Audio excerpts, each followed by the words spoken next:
It was narrated that a man who used to sin a lot came to the wise and righteous man Ibrahim ibn Adham. He was from the early Muslims. So he tells him, give me advice because I always sin.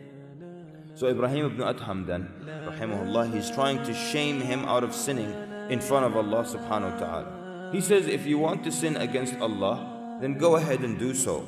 Just don't eat or drink. Don't eat from Allah's food, and don't drink from the drink that He provides for you. Don't use His provision.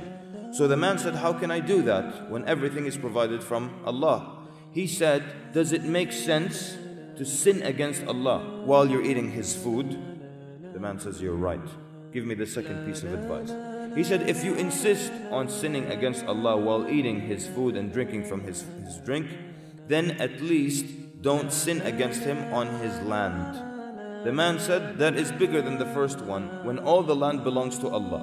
He tells him, is it proper then that you sin against Allah while you eat His food and you do it on His land? He says, give me the third piece of advice. He said, the third piece of advice is, if you're going to insist upon doing all that, then at least sin where He can't see you. And the man says, this is even greater.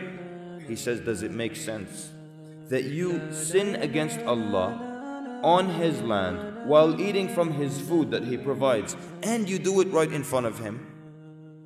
So the man says, give me the fourth piece of advice.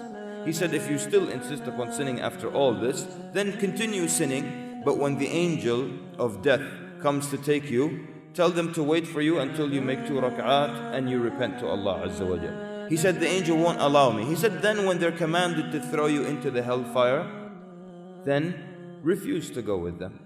And he says, they won't allow me. He said, then after that the man said, qat, yani enough, enough. He had gotten his advice, he had understood the admonition, and it was said that from that day the man went on without sinning against Allah subhanahu wa ta'ala.